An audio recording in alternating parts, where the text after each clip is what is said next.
Perdeu todas as disputas que teve na indicação da OMC, do Organismo de Comércio, de AIA, tudo o Brasil perdeu. Para fazer média, para tentar uma cadeira no Conselho de Segurança da ONU. Aí, não conseguiu, não vai conseguir e vai para casa ainda fazendo média com o FMI. É chique isso. Será que isso atrairia? Será que isso atrairia realmente algum tipo de investidor para o Brasil? Mas aí seria uma outra questão, hein? Nós estamos na aposentadoria aí e nós iríamos enveredar por outra. E aí deveríamos ter especialistas também, até em direito internacional, nas preocupações outras. Eu acho que precisaria ter assim, saber sobre direito internacional. Porque há uma implicância também nos investimentos, o economista também para ver a repercussão que isto tem na balança do Brasil, né, se é bom ou mal. Porque eu não seria capaz de dizer assim de um momento para outro. Não tem nada a ver com o nosso programa, só estou falando de acordo internacional. O acordo da Santa Sé está prestes a ser votado lá no Congresso Nacional e, sem dúvida nenhuma, é uma coisa bastante interessante nessa relação Brasil-Santa Sé e a nossa Igreja Católica. O que é o acordo? Não, mas aqui nós vamos à aposentadoria, porque senão nós vamos para outros campos aqui. Cada vez que eu puder perder a oportunidade, fala com o nosso Fernando. Qual é a pergunta, Sidney? Aqui tem um... Segue a missa aí. Deixa eu perguntar o que veio para o deputado agora. Meu nome é José de Freitas Souza, moro na cidade de Uberaba, o mineiro, Dom Fernando, em Minas Gerais. Sou criador de animais de estimação e gostaria de saber qual o limite de rendimento bruto anual que o microempreendedor individual pode ter. E se esse limite for ultrapassado, serei multado? É aquela pergunta que o senhor falou, o medo de declarar, né?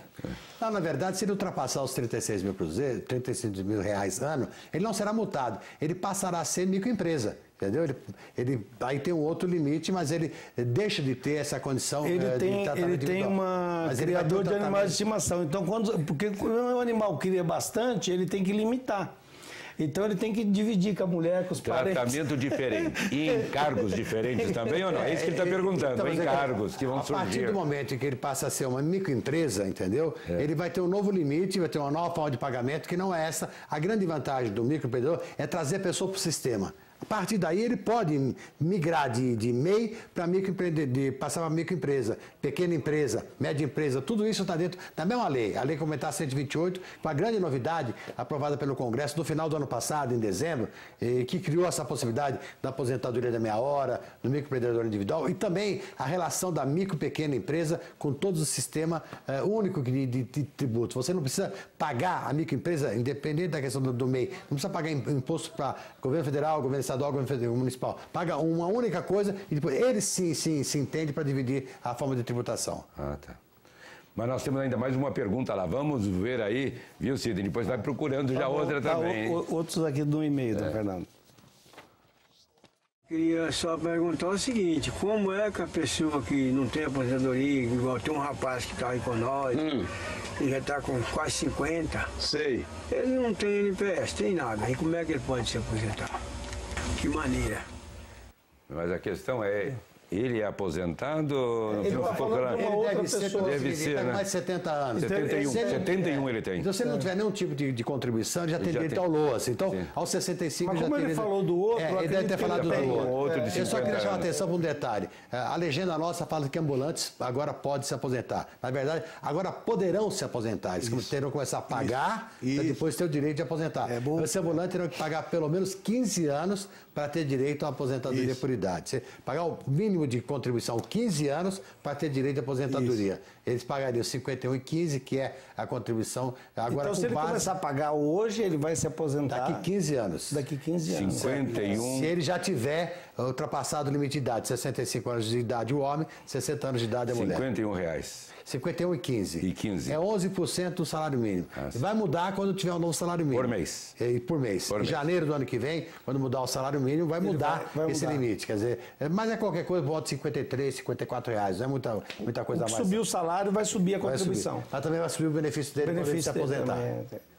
E ele deverá pagar durante 15 anos para se aposentar. Para ter direito à aposentadoria por idade. Por idade, com 65 ou 60 anos. 65 homem, 60 anos mulher. Ah, tá.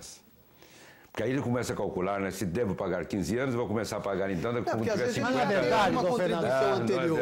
Olha lá. Não, mas devemos ver bem mas isso. O Márcio lembrou de uma coisa importante. Ele pode ter alguma contribuição anterior que soma-se agora. Que soma aquela. Não perde aquela contribuição, resgata aquele tempo anterior. Se ele foi empregado, se ele foi contribuinte autônomo, resgata aquele tempo para somar. Esses 15 anos, a somatória total. Mas uma coisa mais importante do que isso é aquilo que eu falei. Ele passa a ter direito a ser cidadão. Ele tem um CNPJ, isso que é importante. ele passa a ter inscrição municipal independente da prefeitura, inscrição estadual independente da Secretaria da Fazenda do Estado. Ele tem a regularização total. A dificuldade hoje para abrir uma microempresa, além do custo, a burocracia de você tirar um CNPJ é muito difícil. Você dá entrada e agora precisa ver também, porque hoje é muito demorado, Dom Fernando, para a pessoa conseguir tirar um CNPJ. Vai sair na hora. Vai sair tudo na hora. Vai sair na hora. Mas, CNPJ sai na hora. Mas isso está incluído na meia hora também?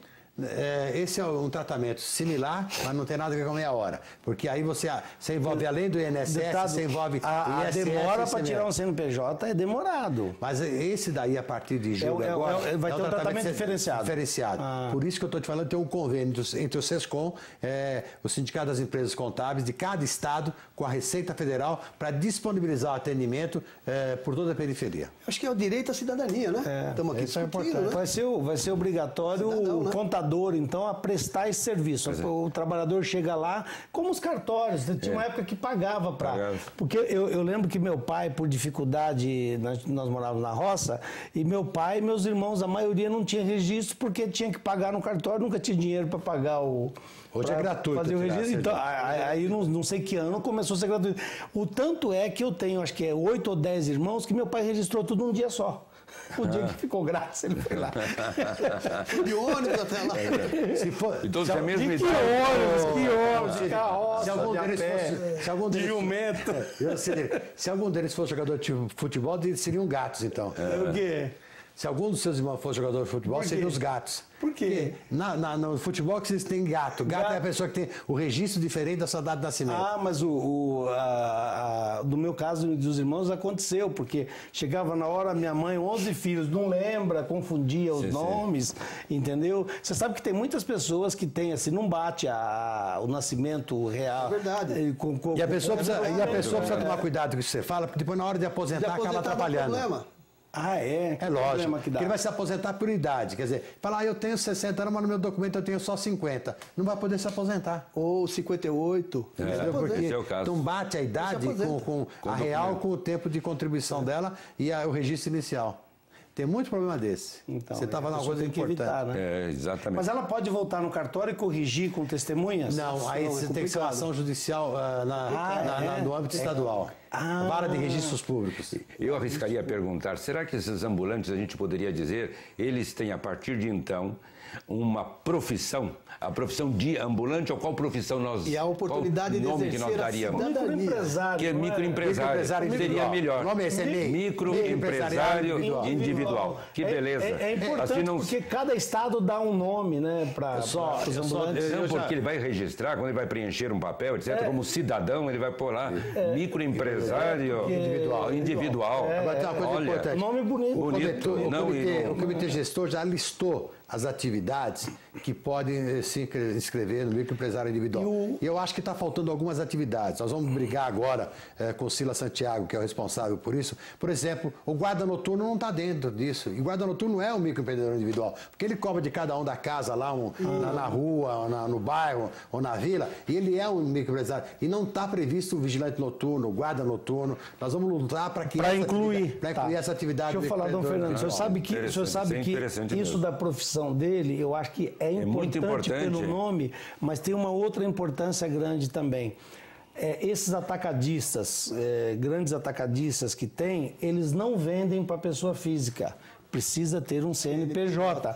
Então, ele também vai conseguir ter acesso a mercadorias mais baratas. Porque o atacadista, se você vai comprar, para a pessoa física, ele tem que adquirir no supermercado, porque ele não tem um CNPJ. Então, ele precisa ter empresa. Então, eu acho que isso vai beneficiar muito. Bastante, porque normalmente eles vendem em caixa fechada, mas só vende para quem tem CNPJ. Né? Então, vai trazer muito benefício para ele aumentar a rentabilidade do seu negócio. O Cid lhe trouxe uma coisa importante. Muito bom isso. O microempreendedor individual, por ter o CNPJ, vai poder comprar direto, não precisa comprar do atravessador. Não é só o benefício da aposentadoria que traz, porque ele vai ter acesso a mercadorias. É isso que eu queria destacar, né? Porque aí que ele fica...